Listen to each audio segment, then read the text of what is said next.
श्री स्वामी समर्थ. नमस्कार सर्वांना. तुम्हा सर्वांचं आपल्या योगेश्वर कृपा या यूट्यूब चॅनलवर सहर्ष स्वागत आहे. आज आपण खूप महत्त्वाचे व्हिडिओ पाहणार आहोत, तर तुम्ही हा व्हिडिओ शेवटपर्यंत नक्की पहा. अधिक महिन्यात तुळशीसमोर करा हे उपाय, तुम्हाला होतील फायदे. यावर्षी अधिक महिना 17 मे पासून सुरू झाला आहे आणि 15 जून यापर्यंत असणार आहे. या महिन्यात भगवान विष्णूंच्या पूजेदरम्यान उपाय म्हणून तुळशीच्या पानांचा वापर केल्याने तुमचा पूर्वजाचा शाप दूर होतो आणि 3 अतिरिक्त लाभ मिळतील. अधिक महिना कधी सुरू होत आहे? अधिक महिन्यात तुळशीचे करा हे उपाय. पुरुषोत्तम महिना का म्हणतात? अधिक महिन्याची सुरुवात रविवारी 17 मे रोजी सुरू झाली आहे. हा महिना ज्येष्ठ महिन्यात येतो, म्हणून याला ज्येष्ठ अधिक मास असेही म्हणतात. अधिक मासात प्रथम शुक्ल पक्ष येतो आणि त्यानंतर कृष्ण पक्ष येतो, तर इतर महिन्यामध्ये प्रथम कृष्ण पक्ष येतो आणि शेवटी शुक्ल पक्ष येतो. भगवान विष्णूंना ज्येष्ठ महिना प्रिय आहे, त्यामुळे ज्येष्ठ महिन्यादरम्यान तुळशीच्या पानांचा एक साधा उपाय केल्यास तुम्हाला 4 लाभ मिळतील. यामुळे तुमचे पूर्वजही प्रसन्न होतील. अधिक महिन्यामध्ये कोणते उपाय करावे जाणून घेऊया. ज्येष्ठ महिना केव्हापासून केव्हापर्यंत आहे? पंचांगानुसार ज्येष्ठ अधिक महिन्याची सुरुवात 17 मे रोजी सुरू झाली आहे, जी ज्येष्ठ मासच्या शुक्ल पक्षाची प्रतिपदा तिथी असेल. 15 जून रोजी ज्येष्ठ अधिक मासची सांगता होईल. ही ज्येष्ठ मासची अमावस्या तिथी असेल. अधिक महिन्यात करा हे उपाय. ज्येष्ठ महिन्यात दररोज स्नान करून भगवान विष्णूंची 1000 पटीने पूजा करा. ही भगवान विष्णू पूजेची एक शुभ आणि फलदायी पद्धत आहे. 1000 तुळशीची पाने घेऊन भगवान हरीच्या 1000 नावाचा जप करा. प्रत्येक नावाबरोबर भगवान विष्णूला एखादी वस्तू अर्पण करा किंवा ती तुळशीची पाने अर्पण करा. विष्णू सहस्रनाम पठणापेक्षा विष्णू सहस्र अर्चना अधिक फलदायी मानली जाते.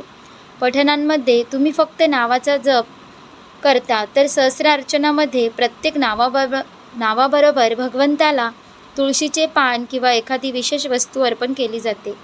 विष्णू सहस्र अर्चनेचे फायदे. पूर्वजांचा आशीर्वाद. जो कोणी अधिक मासात विष्णू सहस्रर्चना करतो तो पूर्वजांच्या पापांपासून मुक्त होतो.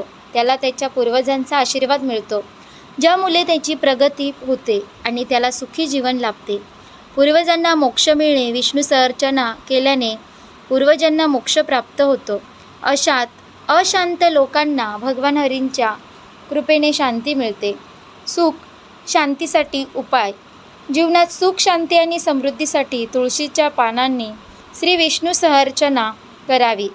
अडचणींवर मात करणे. जे अधिक मास महिन्यात श्री विष्णू सहस्रर्चना करतात त्यांची दुःखांपासून मुक्ती होते. ते अडथळ्यांवर आणि अडचणींवर मात करतात, तसेच त्यांना त्यांच्या जीवनाच्या शेवटी मोक्षही प्राप्त होतो.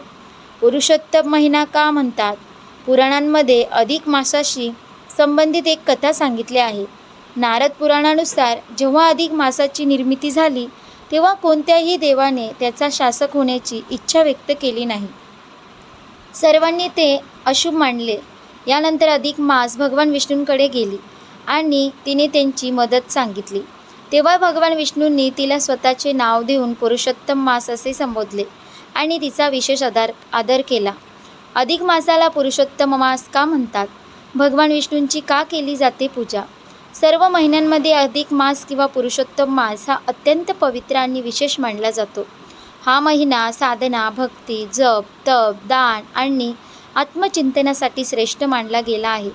भगवान विष्णूंची विशेष पूजा या महिन्यात केली जाते आणि म्हणूनच या महिन्यात पुरुषोत्तम मास असे संबोधले जाते.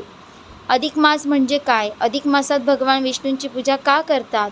अधिक मासाला पुरुषोत्तम मास का म्हणतात? अधिक मास म्हणजे काय? हिंदू पंचांगे चंद्राच्या गतीनुसार चालते, तर सौर वर्ष सूर्याच्या गतीनुसार मोजले जाते. चांद्र वर्ष हे सौर वर्षापेक्षा साधारण 10 ते 11 दिवसांनी कमी असते. हा फरक दरवर्षी वाढत जातो, त्यामुळे सुमारे दर 32 महिन्यांनी एक अतिरिक्त महिना जोडला जातो. या अतिरिक्त महिन्यालाच अधिक मास असे म्हणतात. हा महिना कोणत्याही ऋतूचे संतुलन बिघडू नये आणि हिंदू सण योग्य काळातच यावेत यासाठी ठेवला जातो. त्यामुळे अधिक मास हा केवळ धार्मिक नव्हे तर खगोलशास्त्रीय दृष्ट्याही महत्त्वाचा आहे. अधिक मासाला पुरुषोत्तम मास का म्हणतात? पुराणांमध्ये अधिक मासाबाबत एक सुंदर कथा सांगितली जाते. सुरुवातीलाच अधिक मासाला कोणतेही विशेष असे स्थान नव्हते. इतर महिन्याप्रमाणे त्याचा स्वामी देव नव्हता. त्यामुळे लोक या महिन्याला अशुभ समजू लागले. विवाह, गृहप्रवेश किंवा इतर शुभकार्ये या महिन्यात केली जात नसल्याने अधिक मास दुःखी झाला. तो भगवान विष्णूंकडे गेला आणि आपली दुःख व्यक्त केली. भगवान विष्णूंनी त्यांच्यावर कृपा केली आणि म्हणाले, आजपासून तू माझ्या नावाने ओळखला जाशील. मी पुरुषोत्तम आहे, म्हणून तुझे नाव पुरुषोत्तम मास असेल. या महिन्यात जो भक्त श्रद्धेने जप, तप, दान, पूजा आणि भक्ती करेल त्याला विशेष पुण्य प्राप्त होईल. भगवान विष्णूंचे पुरुषोत्तम हे नाव म्हणजे सर्वश्रेष्ठ पुरुष, संपूर्ण सृष्टीचा पालन करता. यामुळे अधिक मासाला पुरुषोत्तम मास म्हणून सन्मान प्राप्त झाला. भगवान विष्णूंची पूजा का करतात? अधिक मास हा भगवान विष्णूंना समर्पित मानला जातो. भगवान विष्णू हे सृष्टीचे पालनकर्ता आहेत. ते धर्म, संतुलन आणि भक्तीचे प्रतीक मानले जातात. त्यामुळे या महिन्यात विष्णू भक्तीला विशेष महत्त्व आहे. असे मानले जाते की या काळात भगवान विष्णूंची पूजा केल्यास पापांचे शालन होते, मानसिक शांती मिळते, जीवनातील अडचणी कमी होतात, घरात सुख समृद्धी वाढते व मोक्षप्राप्तीचा मार्ग सुकर होतो. यामुळेच अनेक भक्त या महिन्यात उपवास, जप, पारायण आणि दानधर्म करतात. पुरुषोत्तम मासात केले जाणारे धार्मिक उपक्रम, मंत्र जप. या महिन्यात ओम नमो भगवते वासुदेवाय या मंत्राचा जप अत्यंत शुभ मानला जातो. हा मंत्र भगवान विष्णूंचे स्मरण करून मन शांत करतो. विष्णू सहस्रनामाचे पठण केल्याने मनोबल वाढते आणि सकारात्मक ऊर्जा मिळते असे मानले जाते. भगवद्गीता वाचन. अधिक मासात भगवद्गीता वाचनाला विशेष महत्त्व आहे. श्रीकृष्णाचे उपदेश जीवनाला योग्य दिशा देतात.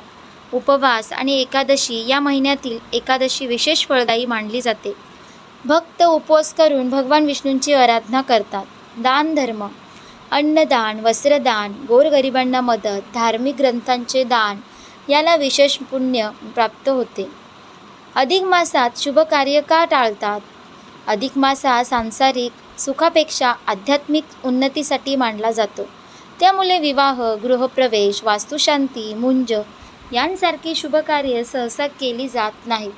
तसेच यामागील उद्देश असा आहे की या काळात माणसाने ईश्वरभक्ती करावी, आत्मचिंतन करावे व वाईट सवयी सोडाव्यात, मन शुद्ध करण्याचा प्रयत्न करावा. म्हणजेच हा महिना स्वतःकडे पाहण्याचा काल मानला जातो. अधिक मासाला पुरुषोत्तम मास असेही म्हणतात.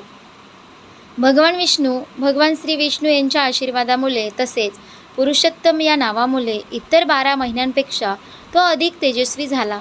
काही ठिकाणी याला दामोदर मास असेही म्हणतात. म्हणून तर अधिक मासात जे काही व्रत केले जाते त्यात भगवान विष्णू आणि श्रीकृष्ण यांची उपासना केली जाते. अधिक मासात काय करावे आणि काय करू नये?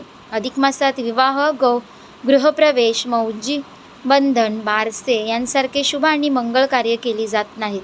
असे मानले जाते की या महिन्यात शुभ कार्य केल्यास अपेक्षित फळ मिळत नाही. मलमासात भगवान विष्णूंची पूजा करण्याला विशेष महत्त्व आहे. या काळात दान, जप, तप, पूजापाठ आणि गोमातेची सेवा करणे अत्यंत पुण्यकारक मानले जाते.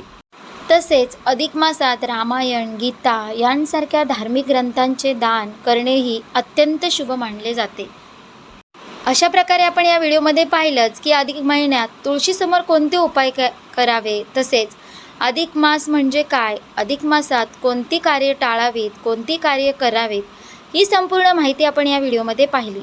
तुम्हाला जर ही माहिती आवडली असेल तर व्हिडिओला एक लाईक करा, शेअर करा आणि आपल्या योगेश्वर कृपा या यूट्यूब चॅनलला नक्की सबस्क्राईब करा. भेटू एका पुढच्या नवीन व्हिडिओमध्ये. धन्यवाद. श्री स्वामी समर्थ. जय जय स्वामी समर्थ.